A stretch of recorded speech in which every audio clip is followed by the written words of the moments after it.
As a fun method of playtesting, I've recently been speedrunning my game. Not the entire thing, of course. I still have several more levels to build, but the existing 7 levels still leave more than enough to test and make for an exciting and challenging run. Now, I can already hear you pointing out and screaming how Trials of Imorah is a 2D platformer. Isn't the goal just to run to the right side of the screen? How is that interesting? Well, as you will see, there will be several bottlenecks keeping us from just running straight to the end. Many obstacles and bosses must be overcome, so we'll need to route our paths through these massive levels to find as many upgrades as fast as possible. This run is nowhere near perfect. It's pretty objectively bad. I died at one point, but it will hopefully be a fun way of showcasing all of the stuff that this game has to offer, all of the stuff that I've worked on for these past couple years. So let's get right into it. And of course this run starts off with the tutorial section of the game, which might not appear as it right now because I've actually recently added a setting that hides all the tutorial information. So normally there'd be a bunch of pop-ups telling you what button inputs to use and everything. We're just breezing through it anyways, so it doesn't really matter. So a couple things about this game in case you're new. This is Trials of Imorah. This is a platforming adventure game. I tend not to use the term Metroidvania because it is very linear, but the levels are set up with many branching paths that kind of reconverge at each point once you fight the boss. The first example being here, the Imp King, the boss of the tutorial level. So we're going to fight him very quickly and showcase kind of the core strategy of the run. Kind of a core strategy of the game in general is using all 3 of your different attack types to deal as much damage as fast as possible. You have your axe with melee damage, your bow, which is range damage, and then you can also acquire all sorts of different items, the key ones being your magic spells that cost mana and deal magic damage. So, in this run, there's of course the 3 stats associated with each of those that you can upgrade, your vitality, agility, and synergy respectively, which influence your stats at the top of the screen. We can upgrade those stats with the stray souls, which I just collected right there, and we're going to be maxing out our agility in this run. That will maximize our bow and arrow damage, and that will also grant us the most stamina regen, so we will keep sprinting as much as possible. That'll be a key strategy so that we can keep on moving. However, you might have noticed that when we're actually sprinting, it's not costing that much stamina. It's about 0.1 per second, I believe. The largest factor is just that it stops you from regenerating while you're doing it. Melee attacking is going to be costing a lot more stamina and be much more of a threat of slowing us down. Because right there, if we air spin and bounce off of enemies' heads, or when we uppercut for a triple jump, we'll have to do that a lot also for navigation. That'll all factor in how fast we can go. So we made it to Ormond Village here, which means we need to do the quest real quick so we can get the fire spell. I'm also just restocking real quick. My strategy is basically to stock up heavily on arrows and stamina potions and health potions to an extent. I ended up buying a lot more than I needed, but I wanted to try to make sure that I didn't die. And then mana potions will be very important once we get an item later on. The wind staff we'll get to eventually, but we'll want to constantly be using that and constantly be draining mana that way. So now that we got the fire spell from the village, we can tear down this giant foliage wall and move on to the rest of the forest level and beat the first boss. So not even 5 minutes in. I think it's probably possible to beat the first boss under 5 minutes. Maybe. I don't know. I imagine there might be a lot of glitches that people can eventually discover that can speed up this quite a bit, and maybe taking a slightly different route.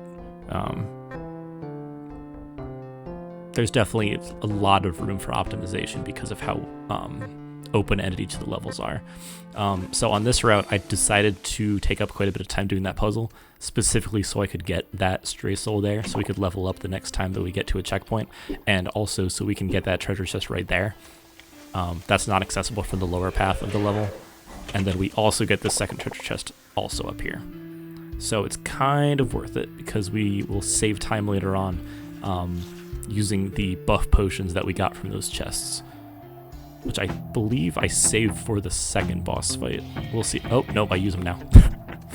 Yeah, I just used a ranger potion and an overpower potion, which will heavily increase our melee damage and our range damage, and thus kill this boss as fast as possible. So for all the fights, it's the same strategy. Use every single attack possible as fast as possible. Definitely not optimal here, because I think ideally I would be doing like almost all three at once. Like every frame that you're not melee attacking, either charge up an arrow or spam the fire spell. Ideally, never waste any time using a healing potion, and somehow time things perfectly with the stamina potions. But I don't know. That wasn't too bad. That was still pretty quick. Then we got another soul, another treasure chest.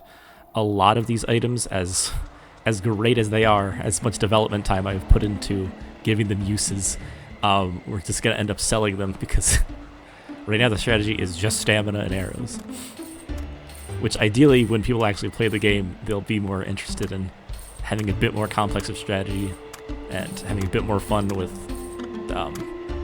being optimal in different ways, like killing enemies the most efficiently, not necessarily the most fast.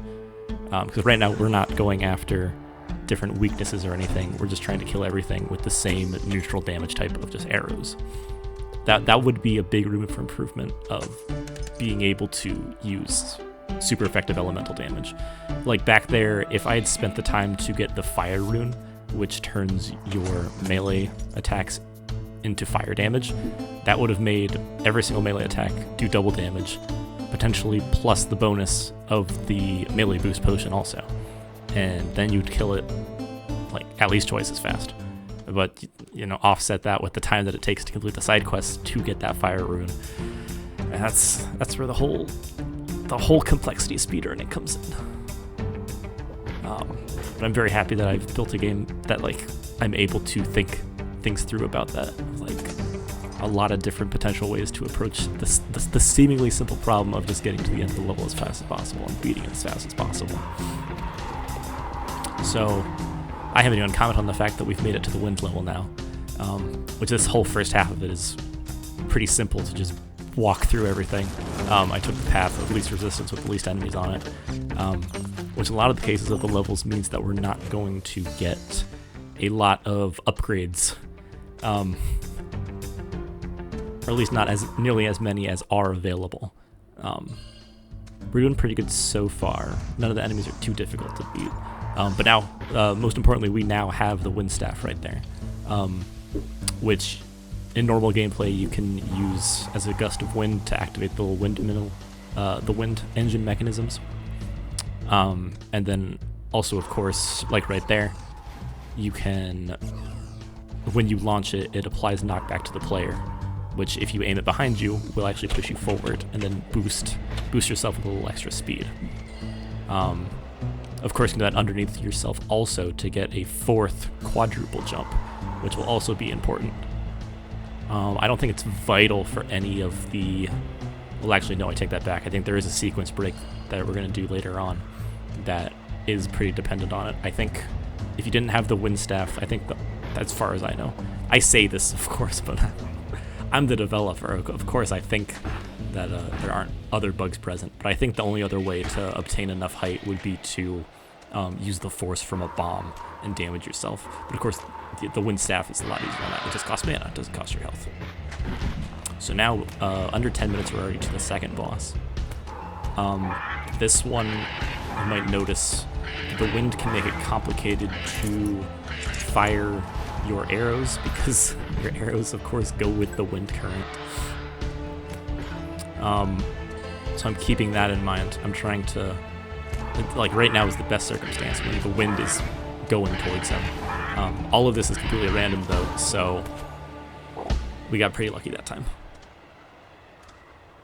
I'm gonna keep on running to the end. I don't think I mentioned we're also skipping all the cutscenes. That's a very, very easy strategy. Restocking a little bit with that treasure chest, and then on to level 3, under 10 minutes still. from the last time that I did one of these speedruns, it was like over 2 years ago now, I only speedran the first 2 levels, not the first 2, the first 4 levels, which is the first half of what is available now. This whole run is the first 7.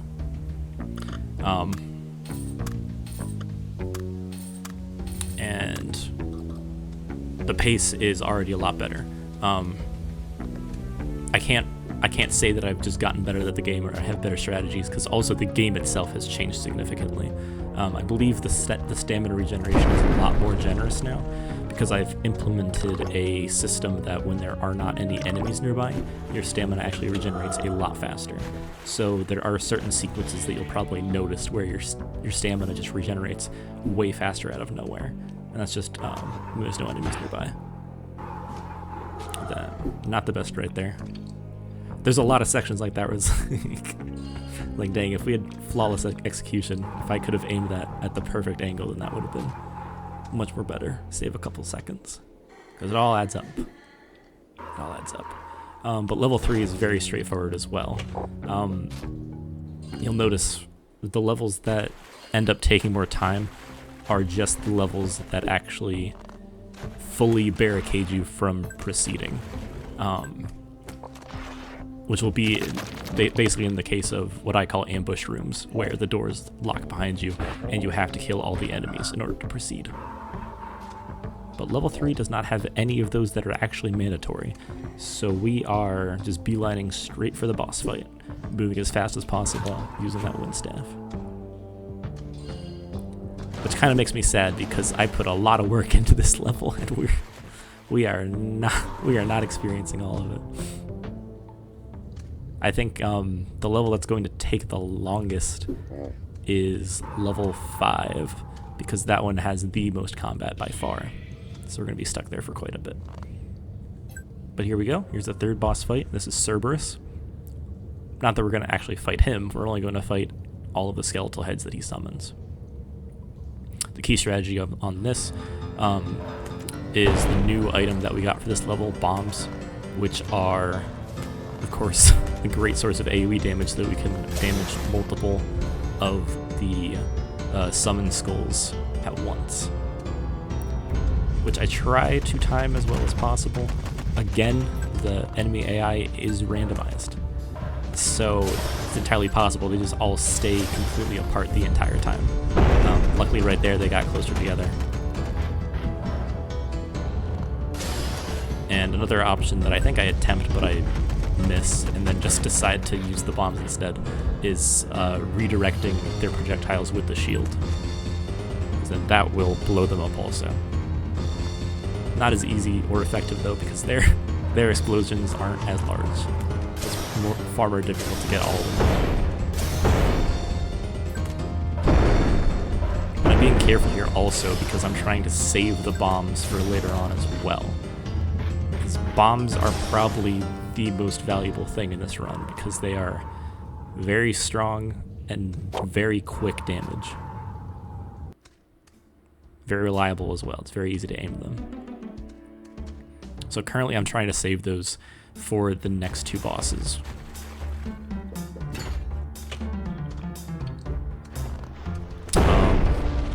Because the one after that, basically I'm saving it for the, oh my gosh, we're moving so fast.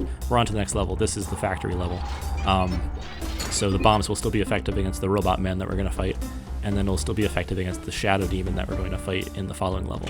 But bombs are not going to be effective against the fire sorceress, so we don't need to worry about it for that.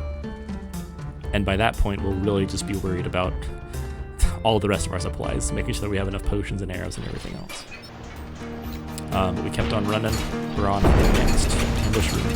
This one's, I think, compared to the rest of them that we've seen so far, has the most environmental utility. Can light all of them on fire in the oil, and then we have these spike balls to also deal damage.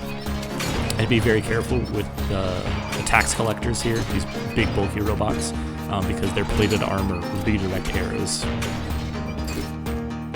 So that's probably one of the biggest weaknesses in maxing out ranged weapons for this run, because I still need to rely on melee damage to reliably not hurt myself in the process. So now we got the special item for level 4 here called the Void Tether, which is our basic way of getting to switches that aren't in line of sight of us. We can't shoot an arrow at it, so we have to direct it with our cursor around different obstacles. And I think we only use that twice. So now selling all these items real quick. Making sure I keep the bombs. And then, yeah, use the rest of the money on bombs and arrows.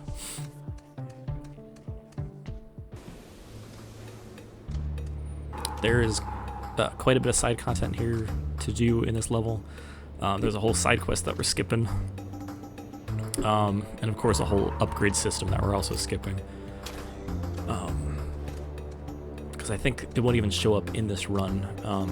There's the whole system of runes, which will modify your basic weapons, your axe and your bow and your shield in a couple of different ways. But we don't actually find any of them in this run, because all of them you can collect are just, unfortunately, by the design of the game, they're not on the main path through the level. They're hidden behind different nooks and crannies. And if the time is found for them, it probably would save time, because it makes you more powerful. But oh, and here's the first skip that we're doing. Just skipped quite a bit of the level. Probably saves like a good 30 seconds maybe of just having to run through a bunch of other stuff. And quickly got a mandatory electric item in the case that players never buy the electric spell or pick up any electric items. They still have something to electrocute the floor right there and still make it through the door. And then carefully trying to time this, didn't make that one.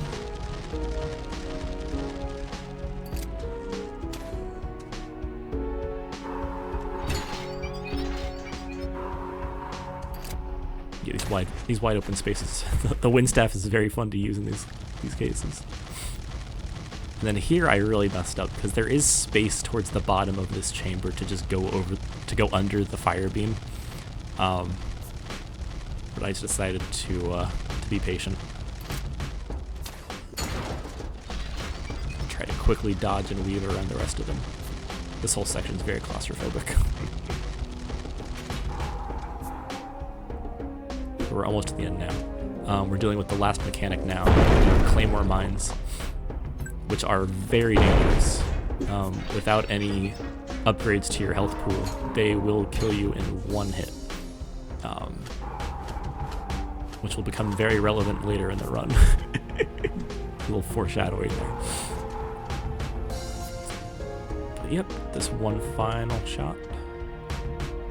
And then we're at the scary Robot Man fight, where the strategy for this is just to dodge his attacks and throw bombs.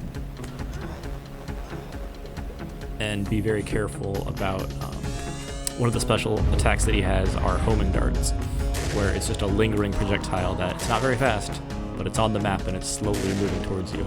The only way to destroy them, well, I guess there's 3 different ways. You can take the hit and just make sure to heal. You can block it with your shield, or you can use the Void Tether item for this level, which actually destroys projectiles when it crosses through them. Yep, there's the homing dart. Try to keep it in mind while I'm dodging everything else on the screen. And then, yeah, just destroy it real quick with the Void Tether. Damaging Chryso. And there we go. Boss number 4.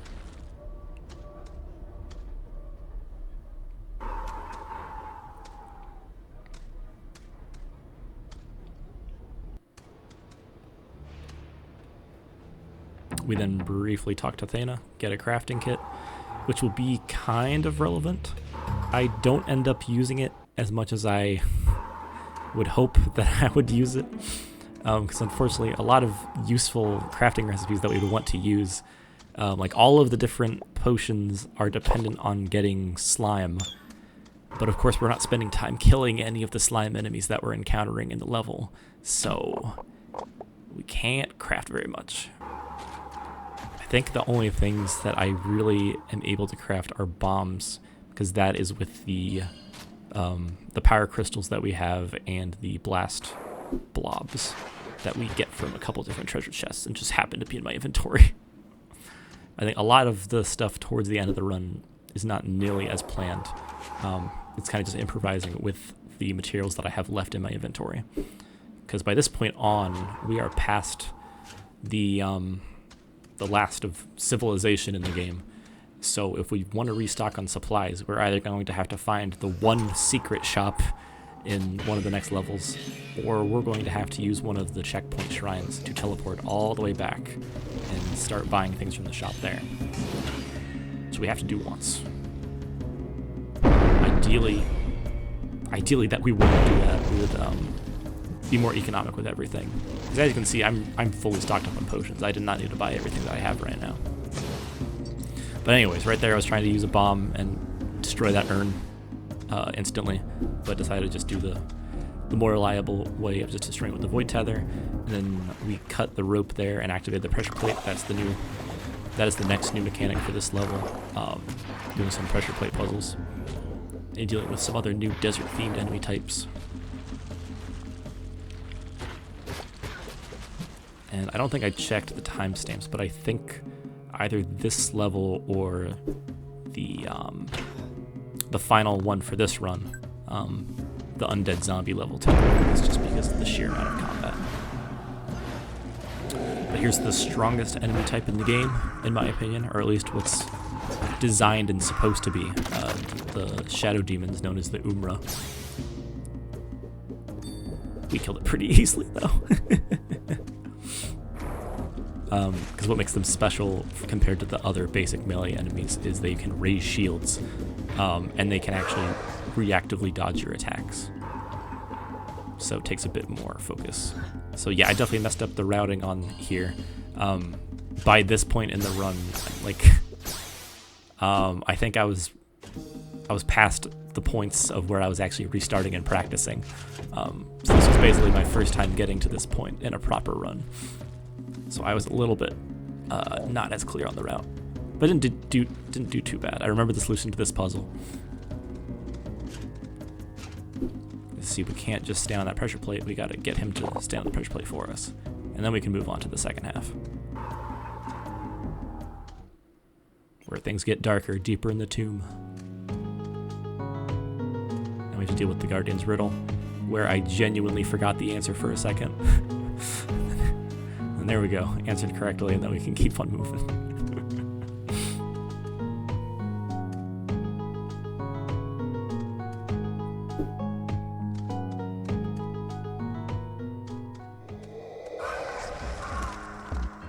So yeah, and then this at this point it's pretty straightforward. We're just gonna keep on fighting all the shadow demons that show up. We gotta do this about 3 times.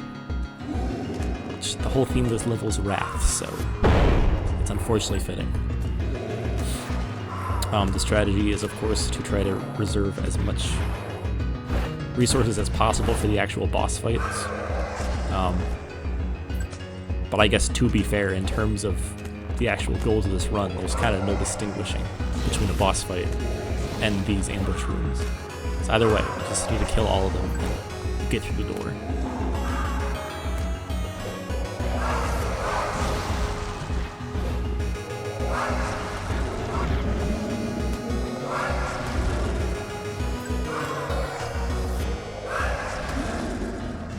Oh yeah, they also shoot the ranged projectiles.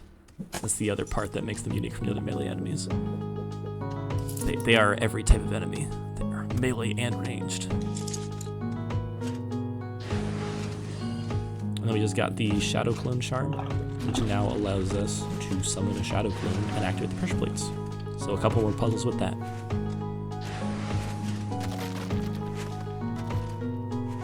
It's similar to the Void Tether. Its elemental effect is also Void, which for most uses that's not really relevant, because the Void Tether can destroy projectiles. The Shadow Clone can also, but it's also going to destroy them anyways just because it's a solid object. So, of course, walls and other solid objects are going to block the ranged projectiles. It's really just relevant in terms of lore consistency, I guess. There's some other side effects that Void will have in future mechanics in the game that the Shadow Clone will also be consistent with.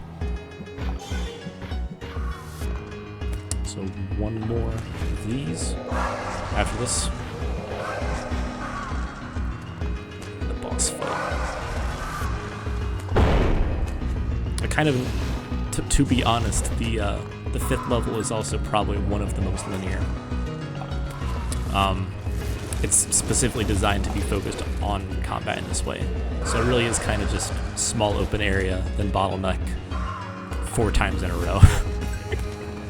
It's going to feel a little bit constricting compared to earlier levels, where it doesn't converge until the end of the level, you know? In fact, the one forest region has 2 exits, so it doesn't even converge within its own section. But you know, each level is different, gotta keep it fresh. For the latest level, I'm trying to make it as open as possible, but that's the struggle with game design. You still need some sort of limiting structure so that it's still an actual game. Otherwise, you're just making a sandbox, and people are gonna get completely lost. Oh, and here's like my first mess up for this section. I got confused and then reactivated the pressure plate to block the door there. And then my second mess up will be coming up very shortly. So this is our final combat room. I decided to put down that claymore mine right there. Good way of killing enemies. And then we're gonna run over there and draw them towards it, and oh. That's 1 death. That time kill of like at least a minute, I think. That's fine, let's try again. Surely I won't kill myself with the mine a second time. I will mess up the timing of that and have him walk right over it. Because the way the claymore mines work, they do more damage than bombs, but as far as balancing, they don't activate immediately. You have to let them sit on the ground for a second. And there we go. That was scaring me jumping over it again. But nope, didn't die a second time. Only 1 death for the run, don't worry. Which all things considered is pretty good. I'm not upgrading my health or anything. I am very vulnerable, especially later on when enemies, like each level enemies keep doing more and more damage. It's expected that the player will explore and find upgrades, and maybe not max their health, but maybe put a stat in their health. Because obviously not all the levels are finalized. I've not determined the absolute max level for anything, but there will be stat limits. So if you collect everything in the game, you can't put everything into 1 stat. Eventually, you'll hopefully put something into your health. For your own sake, I'm trying to help you. But no, we're just maxing our agility right now. Trying to use my arrows as much as possible. To be honest, this fight kind of kicks my butt also, because it's been a while since I fought this boss too. There's a lot of attack patterns to remember, and it's a lot of random AI behavior. Because each attack, basically once the enemy is in a certain position on the map, it has a set of its attacks that it can choose from, and that's basically just random. So it's just picking a random choice, ending up in a new location, and then pick a random choice from those possible options, and just keep on looping. Ideally, one critique of myself would be making the boss fights evolve a bit more as their health bar goes down. A very simple change would be having them attack faster, or introduce some other extra attack towards the end.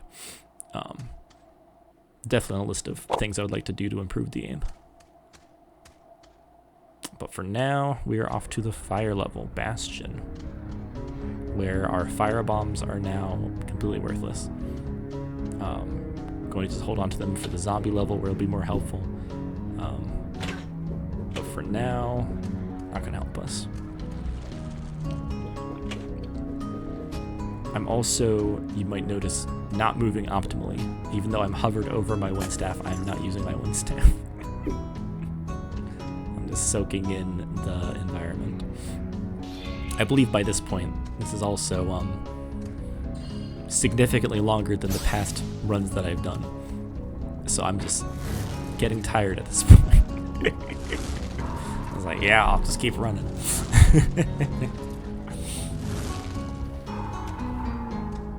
No, this was a pretty awesome playtest. And it's given a lot of good insights about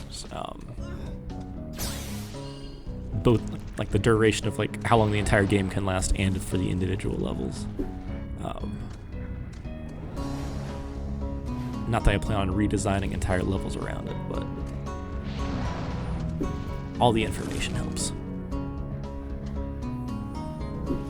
But yeah, the previous run that I had done back in the day was only the first 4 levels, and I believe that was 22 minutes. So I'm already doing worse just because I made more game.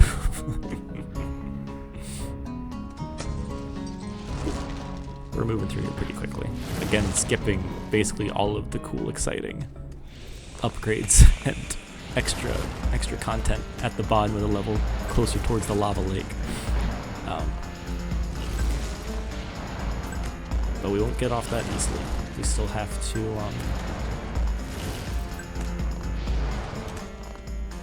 to fight these guys in this bottleneck. We're not getting off scot-free.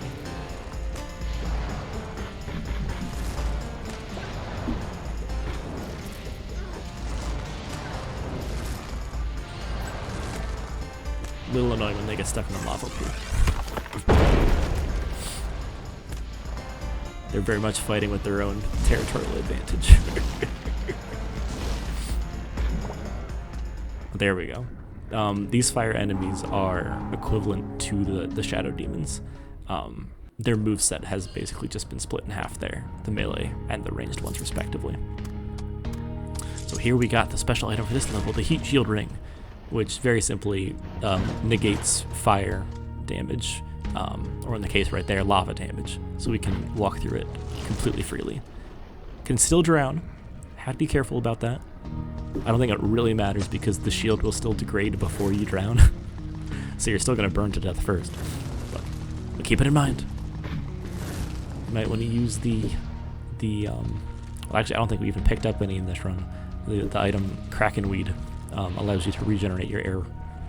Or there's a special rune that you could have gotten in the water level that would have let you breathe under lava. We'll never know now, we're too fast. But just ran through all that really quickly, and we're already to the fire boss. Which here was where I encountered some issues, but also learned some good lessons about how the game works. So here I was dealing with the issue of, already, the fight's barely even started, but I am out of arrows. So, time to improvise and try to use my melee attacks and manage my stamina as best as I can. And I was also struggling with mana and the heat shield, which I learned now. Well, I was trying to spam it to regenerate my heat shield, and it's like, it's about to go down. Am I able to regenerate it even though it's still up? Like, am I able to refresh the time on it? Like, what is wrong? And I realized in the behind the scenes inside the code, there's a restriction that the ring can't be used while you are spinning in the air or when you have your own shield race already. Like your normal shield, not the heat shield.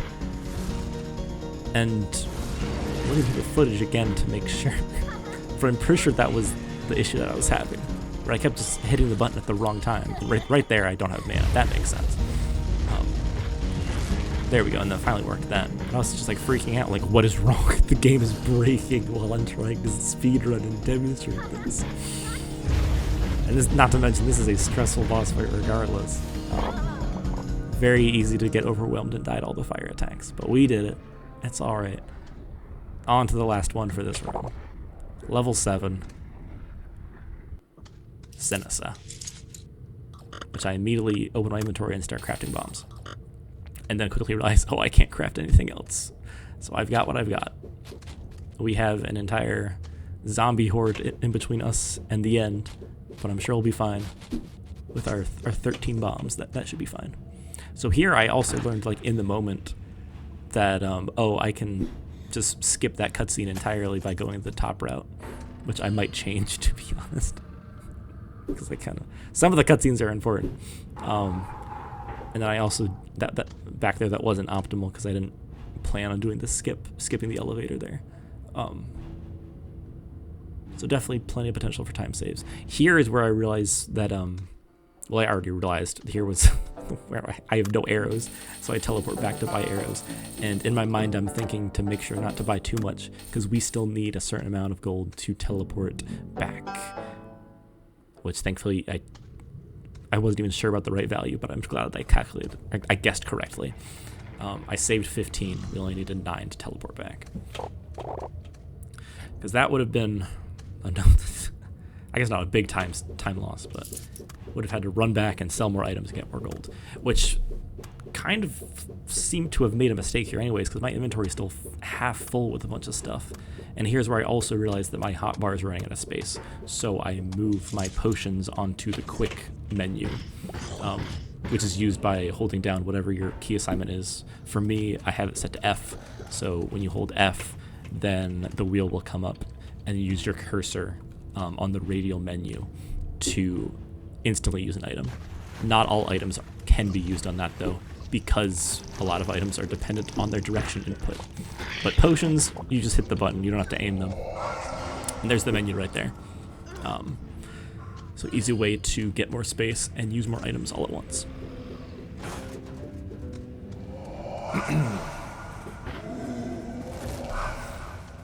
So just running through these dark corridors, I was having the issue of not being able to see the shadow demons back there as I was running past.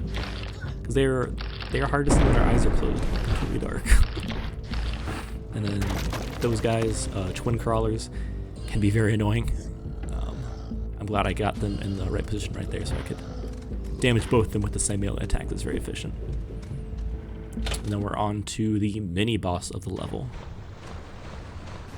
which was a proof of concept for the actual boss that's coming up. And here I messed up and got damaged right there. I forgot how long his range is on his head. And then this guy can really just eat up a lot of time, because you waste time damaging his little head arms. And that doesn't kill him. You can only kill him by destroying the core body. So just trying to focus that as much as possible with bombs, and actually kill him pretty quickly. Bombs are very powerful.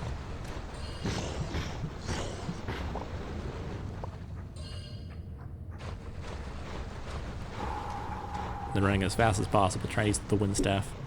That would be a big criticism about this entire run, is not using the wind staff nearly as often as I could.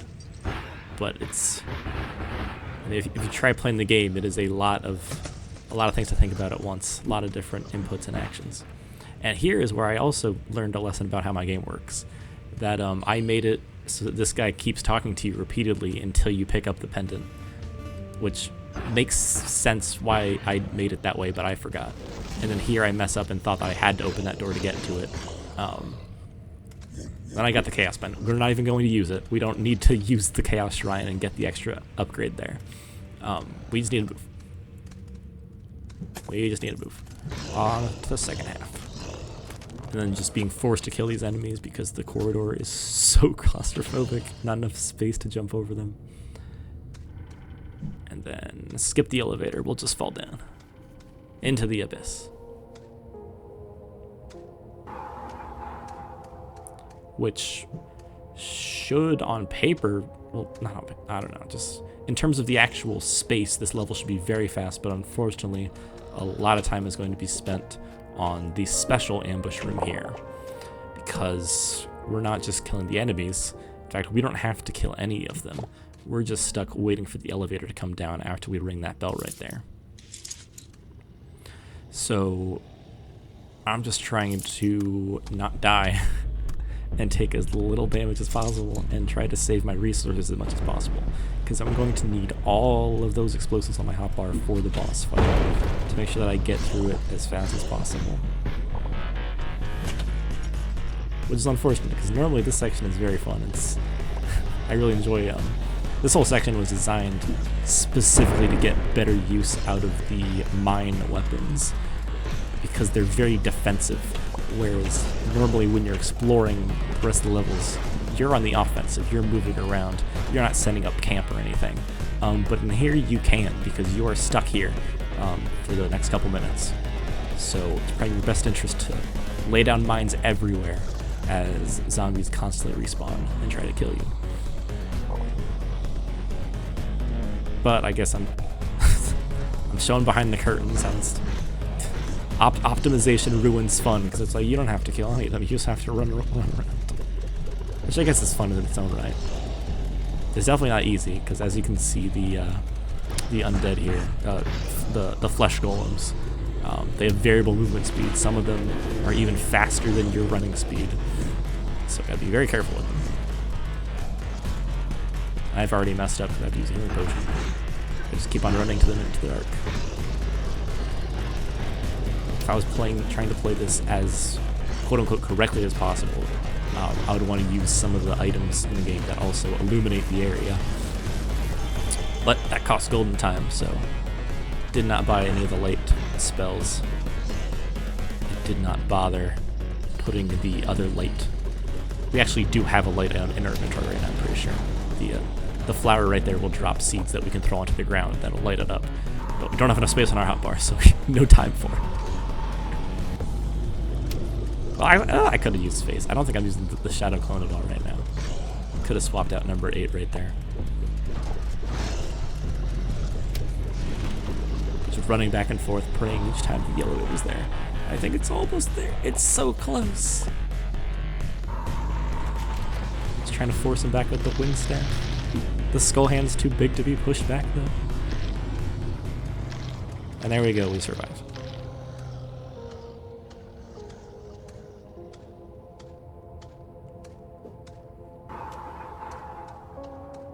After 40 minutes, it is a straight shot to the final challenge that we're dealing with right now. So as I mentioned earlier, several times in fact, the game is not done yet. This is level 7 out of a planned 10. So after this boss fight, there will eventually be 3 more levels to do. Maybe, well, I guess technically, maybe you could argue 2.5 because the very last level is going to be very small, much more focused on just the boss fights for the end of the game. That being said, extrapolating the average time for each of these levels to be completed as fast as possible, I'm pretty sure that Trials of Imorah, the final result, will be quote-unquote beatable under an hour. Which is cool. It's a little hurtful to hear after spending so much time on the project, but you know, player freedom is an important thing. So if they want to beat it as fast as possible, not that they'll be able to. I'm gonna be like a little elitist and challenging to people. It's like there's no way anyone on their first run is going to be able to do this. It's taken a lot of practice to be this good at this stupid game. Remember all the mechanics and inputs and scrolling back and forth on the hotbar. But that sort of design is fun. That's the original inspiration of this game. It's Terraria's combat with all the different items at once, constantly scrolling around, but having an actual level design and structure instead of just being a sandbox game. Anyways, I didn't even mention it. Here's the final boss for this rogue Plague Buyer. He's very susceptible to AoE attacks. So yeah, we went through all of our reserves, and then we skip one more cutscene, and then we run through this final chamber. Don't even pick up the final things from the treasure chest. And then we're done. We're into the Palace of Illusion, which is not done yet, which is why it's not part of this run. So call the time. We made it. That's my speedrun. So if you watched all of this, thank you so much for your time. Hopefully this project seemed interesting to you. If it does, please check out some of the other videos that I've done where I actually go into more detail about the new stuff that I'm working on and further talk about all the plans for it. It's nearing completion. As you can see, even in its incomplete state, the run still takes over 40 minutes. crazy to me. Playing casually, it's like probably, I don't know, like at least like triple that for each level time. So I don't know. Ideally, the goal would have been like an hour per level, but I'm not sure if we're gonna quite reach that. But it's a meaty game. There's a lot of content that I skipped. Trust me. Try the demo. There's a lot of stuff to find. So yeah, that'll be it for this time. Thanks so much for watching. Gross YouTuber stuff. Like and subscribe. Thank you. And I'll talk to you next time.